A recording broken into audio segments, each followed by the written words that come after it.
Hello ആ പ്രിയ, who is this? ഇത് ഞാനാ രുദ്ര. അന്ന് സിഗ്നൽ വെച്ച് മീറ്റ് ചെയ്തില്ലേ? ഇത്ര പെട്ടെന്ന് മറന്നുപോയോ? ഓ നിങ്ങളാണോ? ആലോചിച്ച് പറയാന്ന് പറഞ്ഞില്ലേ? ഓർഗൻ ഡൊണേറ്റ് ചെയ്യുന്നുണ്ടോ? I will send you the details. താൻ ചോദിച്ച ഓർഗൻ മാത്രമല്ല, ഈ ജീവൻ വേണേലും ഞാൻ തരും. ഹലോ, എന്താ ഒരുമാതിരി സംസാരിക്കുന്നേ? ആ പ്രിയ, എനിക്ക് തന്റെ അടുത്തൊരു കാര്യം പറയാനുണ്ട്. പറയട്ടെ? എന്താ? അന്ന് തന്നെ ഞാൻ സിഗ്നൽ വെച്ച് കണ്ടില്ലേ, വിസ്മയത്തുമ്പത്ത് സിനിമയില്ലേ, അതിലെ നയൻതാര പോലെ ഉണ്ടായിരുന്നു. ഛേ, അപ്പൊ നിങ്ങൾ മോഹൻലാൽ എന്നാണോ വിചാരിക്കുന്നത്? നീ എന്തിനാ നമ്പർ വാങ്ങിയെന്ന് എനിക്ക് ഇപ്പോഴാ മനസ്സിലായത്. എന്തായാലും ഇനി എന്നെ ഫോൺ വിളിക്കട്ടെ കേട്ടോ. അതല്ല പ്രിയ, ഞാൻ പറഞ്ഞത്. ഹലോ ഹലോ,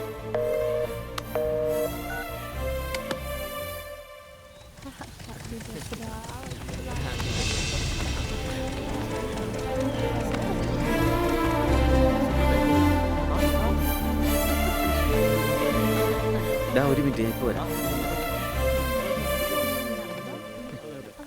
ഹലോ പ്രിയ, ഹായ്.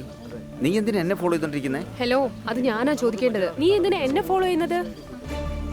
അതൊന്നുമല്ല പ്രിയ, ഞാൻ തന്നെ ഫോളോ ചെയ്തില്ല, താൻ എന്നെയും ഫോളോ ചെയ്തിട്ടില്ല. എല്ലാം പ്രകൃതി തീരുമാനിക്കുന്നു. അതാണ് നമ്മളെ ഇവിടം വരെ കൊണ്ടെത്തിച്ചിരിക്കുന്നത്. അറിയോ, നമ്മുടെ രണ്ടുപേരുടെ കാര്യം ഒരുപാട് മാച്ച് ആവുന്നുണ്ടല്ലേ പ്രിയ?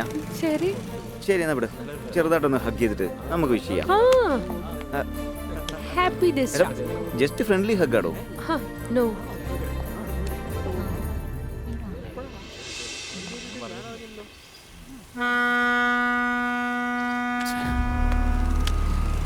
ഒരു പണി നടക്കുന്നില്ലല്ലോ. മുഴുവൻ കിടക്കം പറടാ ശങ്കർ, മുൻപൊക്കെ ഒരു പണി നടത്താൻ അരമണിക്കൂർ മതിയോ? ഇപ്പൊ 2 മണിക്കൂറായിട്ട് നടക്കുന്നില്ല. അതിന്റെ കാരണം എന്താണെന്നറിയോ? പറയടാ. ഇവിടെയുള്ള ആൾക്കാർക്ക് നമ്മളോടുള്ള പേടി കുറേശ്ശെ കുറഞ്ഞു തുടങ്ങിയിട്ടുണ്ട്. നമ്മളെതിർത്ത് സംസാരിക്കാൻ ഒരുത്തിനെ ഉണ്ടായിട്ടുണ്ടെന്ന് എല്ലാവരും പറഞ്ഞു തുടങ്ങിയിട്ടുണ്ട് ഇവിടെ. ഏട്ടാ, അങ്ങനെയൊന്നും ഇല്ല ഏട്ടാ. അവനെങ്ങാനും കൈ കിട്ടിയാണ്ടല്ലോ അവിടെ വെച്ചെന്നെ കൊല്ലും ഞാൻ. കൊല്ലാനായിട്ട് ആദ്യം ഉദ്രന്റെ കയ്യിൽ കിട്ടിയിട്ട് വേണ്ടടാ. അമ്മാവാ, നിങ്ങളുടെ കൊഞ്ചലൊക്കെ ഒന്ന് അങ്ങോട്ട് മാറ്റി വെച്ചേ. ഞാൻ നാളെ ഇവിടെ നോട്ട് റീച്ചബിൾ ആയിരിക്കും. എന്തേ? നാളെ ഞാൻ പെണ്ണ് കാണാൻ പോവാ. ഇതാണ് ഞാൻ കാണാൻ പോകുന്ന ഒന്ന് പെണ്ണ്. പോയടാ. കല്യാണ ബ്രോക്കർ ആന്റി. ആ ആന്റി പറയൂ. Sorry aunty. സോറി ശാർമില മാഡം, ഞാൻ കല്യാണത്തിന് റെഡിയാണ്. ഇഷ്ടപ്പെട്ടോ? കാണുമ്പോൾ എങ്ങനെ ശ്രദ്ധിക്കും. Hello hello. ആ, അവളല്ലെങ്കിൽ മറ്റൊരുത്തി. ഇവളല്ലേ ഭൂലോക രമ്പ.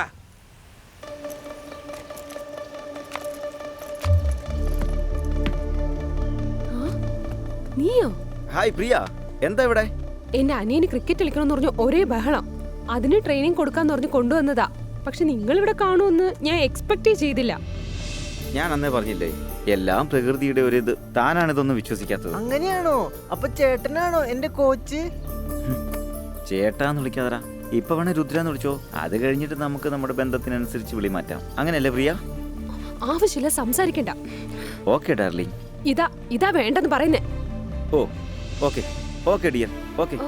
അയ്യോ, ഇവനൊരു കറക്റ്റ് ആയിട്ടുള്ള കോച്ചേ അല്ല. പക്ഷെ താനാണ് എനിക്ക് കറക്റ്റ്. എന്താടാ കറക്റ്റ്?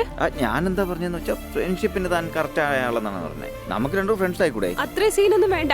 വാ, അടിച്ചിട്ട് നിന്റെ ജോലി നോക്ക്. ചിന്തു, നീ പോയി പ്രാക്ടീസ് ചെയ്തിട്ട് വാ, ഞാൻ അവിടെ ഇരിക്കാം. ഓഹോ, വാടാ, വാ വാ പോയി പ്രാക്ടീസ് ചെയ്യാം.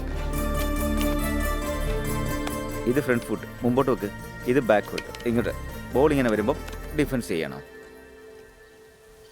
പറഞ്ഞത് മനസ്സിലായോ? ഓക്കെ. ഒരു പ്രാവശ്യം കാണിക്ക്.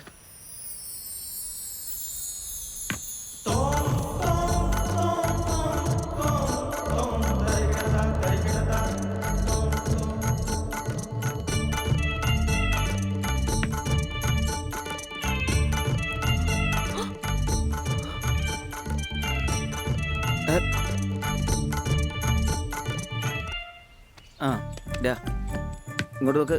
ഷോട്ട് ഇങ്ങനെ അടിക്കണം. എങ്ങോട്ടാ? ഞാനൊന്ന് വെളിയിൽ പോവാ. കണ്ണാ, എന്താ? ഞാൻ പറയുന്ന കാര്യം ശ്രദ്ധിച്ചു കേൾക്കണം. ആ രുദ്രന്റെ അടുത്ത ലക്ഷ്യം നീയാണെന്നാ എനിക്ക് തോന്നുന്നത്. അവനെ കിട്ടുന്നതുവരെ നീ വീട്ടിൽ തന്നെ ഇരുന്നാ മതി. ചേട്ടൻ എന്തിനാ അവനെ പേടിക്കുന്നേ? അവനെങ്ങാനും എന്റെ കൈ കിട്ടി അവന്റെ ശവം ഞാൻ നിങ്ങളുടെ മുമ്പിൽ കൊണ്ടുവന്നിടും. മിണ്ടാതിരടാ. നീ വിചാരിക്കുന്ന പോലെ നിസ്സാരമല്ലാതെ അവൻ പറഞ്ഞ പോലെ കാര്യങ്ങൾ ചെയ്തുകൊണ്ടിരിക്കുന്നുണ്ട്. അതുകൊണ്ടാണ് നിന്നോട് പറഞ്ഞത് വീട്ടിൽ തന്നെ ഇരുന്നാൽ മതിയെന്ന്. എനിക്കൊരു ചെറിയ ജോലിയുണ്ട്, തീർത്തിട്ട് വരാം.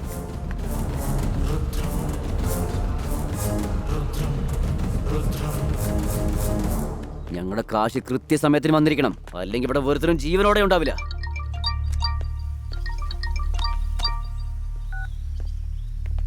ഹലോ.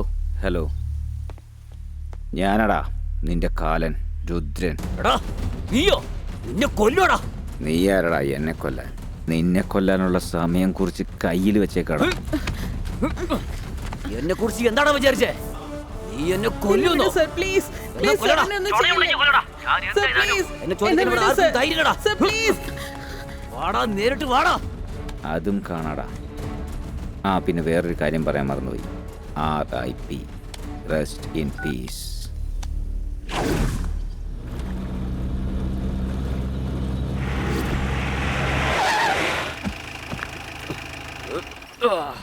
എടാ ആ പെട്ടിതാ.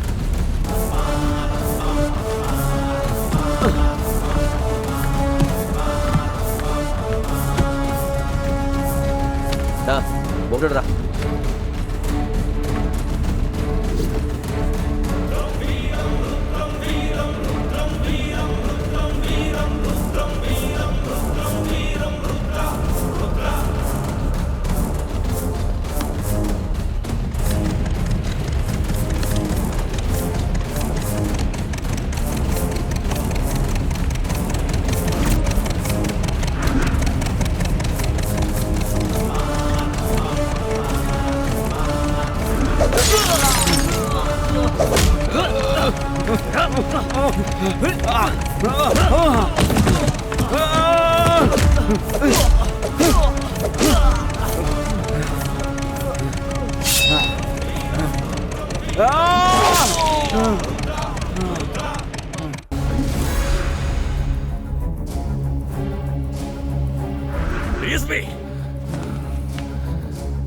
ഞാൻ വിചാരിച്ചൊരു മിനിറ്റ് മതി നഗരമില്ലാതാക്കാൻ. അങ്ങനെയുള്ളപ്പോ ഇന്നലത്തെ ഇടുക്കി മുളച്ച കൂണിന് എനിക്ക് ഒന്നും ചെയ്യാൻ പറ്റില്ലെന്ന് പറഞ്ഞ ഞങ്ങളെപ്പോലെ താനും കഴിവെട്ടവനായി മാറി. താൻ എന്ത് ചെയ്താലും വേണ്ടില്ല, 1 മണിക്കൂറിനുള്ളിൽ അവനോ അല്ലെങ്കിൽ അവന്റെ ഫോട്ടോ എൻ്റെ മുന്നിലെത്തിയിരിക്കണം. എൻ്റെ അനിയന്മാർ ഓരോരുത്തരായി തീരുമ്പോ അങ്ങനെ നോക്കി നിൽക്കാൻ പറ്റുന്നില്ല എനിക്ക്. അമ്മാവാ അമ്മാവാ, ഇപ്പോഴാണ് അപ്ഡേറ്റ് വന്നത്. എന്തോന്ന്? കൊറോണയുടെ വാക്സിൻ വന്ന് നമ്മുടെ prime minister. Sir, Kannappa sir വേട്ടയാടുന്ന സമയത്ത് പിറകെ വന്ന ആരോ CCTVയിൽ റെക്കോർഡായിട്ടുണ്ട് സർ. അവനായിരിക്കും കണ്ണപ്പ സാറിനെ കൊന്നത്. അപ്പൊ കണ്ണനെ കൊന്നത് ആ രുദ്ര തന്നെ ആയിരിക്കും. കാണിക്കാൻ നായിന്റെ മോനെ.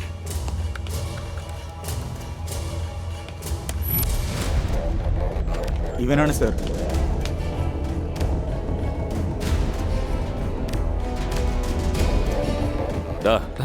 ഈ അടുത്തെങ്ങാനും കണ്ണൻ മറ്റാരെങ്കിലും വഴക്കുണ്ടാക്കിയ തലണ്ടാക്കിയ ചെയ്തിരുന്നോ? അതുമായി ഇവനെന്തെങ്കിലും ബന്ധമുണ്ടോ? ഇല്ല, ഇപ്പൊ കുറച്ചു ദിവസമായിട്ട് യാതൊരു പ്രശ്നമില്ല ഏട്ടാ. ഒളിച്ചിരിക്കുന്ന ശത്രുവിനോടാണ് നമ്മൾ യുദ്ധം ചെയ്യുന്നത്. അതെ അമ്മാവാ, നമ്മൾ ഒളിച്ചിരിക്കുന്ന ശത്രുവിനോടൊപ്പം യുദ്ധം ചെയ്യുന്നത്. ഈ മാസ്ക് സാനിറ്റൈസർ ഒന്നും പോരാ അമ്മാവാ. നമ്മൾ 5 പേരുടെ ഇടയിൽ ഒരു 3 മീറ്റർ ഗ്യാപ്പെങ്കിലും വേണം. അല്ലെങ്കിൽ കൊറോണ വരാണ്ട് പിന്നെ കരീന കപൂറാണോ വരാൻ പോകുന്നത്? കുറച്ച് ദൂരമായിട്ട് നിൽക്കാമാവാ. അല്ലാണ്ട് എന്റെ അനിയന്മാര് പോയി എന്റെ ഫസ്റ്റ് സ്റ്റേഷനിൽ നിൽക്കാൻ ഞാൻ ഇനിയും ഇവിടെ കിടന്ന് വായിട്ടല്ല കൊന്നു കളയും ഞാൻ. DSP, നമ്മളെല്ലാവരെയും നിരീക്ഷിച്ചുകൊണ്ട് അവൻ ഇവിടെ എവിടെയോ ഉണ്ട്. അതേ തന്ത്രം തന്നെ നമ്മളും ഉപയോഗിച്ച് അവനെ കണ്ടുപിടിക്കണം.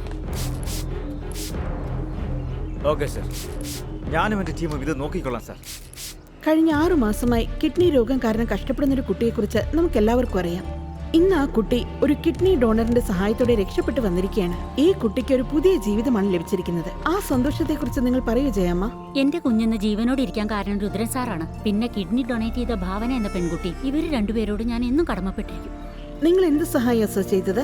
അയ്യോ, ഞാൻ ഇതിനകത്തൊരു സഹായം ചെയ്തിട്ടില്ല. ഒരു ദിവസം 2 ഹോസ്പിറ്റലിൽ പോകുന്ന പോലെ ഒരു ആക്സിഡന്റ് കേസ് വന്നു. ആ ആക്സിഡന്റിൽ മരിച്ചൊരു കുട്ടിയുടെ കോണ്ടാക്ട് ദേ ഈ കിഡ്നിയുടെ പ്രശ്നമുള്ള ഈ കുട്ടിയുടെ പേരൻസിന് നൽകി. അതാണ് ഞാൻ ചെയ്തത്, അല്ലാതെ വലിയ കാര്യങ്ങൾ ചെയ്തില്ല. നൈസ് ഗൈ.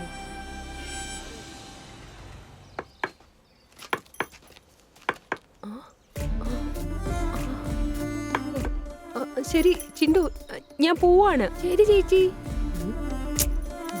ഞാൻ പോവാ. ഞാൻ പറഞ്ഞത് അവന്ന് മൈൻഡ് ഒന്നും ചെയ്യുന്നില്ലല്ലോ. നീ ഇങ്ങോട്ട് വാടാ. ഡേ, എന്താണ് ലേറ്റ്? ആ ഹലോ. ശരി എല്ലാം റെഡിയാവും. ആ ഒന്ന് വരുമോ? ആ ഒരു മിനിറ്റ്, നിങ്ങൾ പ്രാക്ടീസ് ചെയ്യടാ. ഹായ് പ്രിയ. എന്താ ഓവർ ബിൽഡപ്പ് ആണല്ലോ? ഞാനോ? അങ്ങനൊന്നുമില്ലല്ലോ. ഹ? ശരി വാ, അവിടെ പോയിരുന്ന് സംസാരിക്കാം.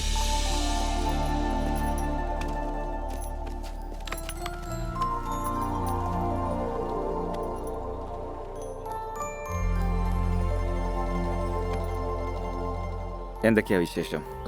നത്തിങ്. നിനക്കെന്താ വിശേഷം?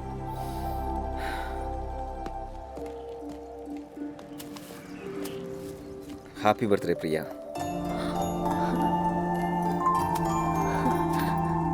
ചിണ്ടു ആണ് പറഞ്ഞേ. പ്രിയ, എനിക്കൊരു കാര്യം പറയാനുണ്ട്. എന്താ അത്? നിന്നെ ആദ്യം കണ്ടപ്പോൾ തന്നെ ഞാൻ തീരുമാനിച്ചതാ, കല്യാണം കഴിക്കുവാണ് അത് നിന്നെ തന്നെ ആയിരിക്കും. I love you Priya.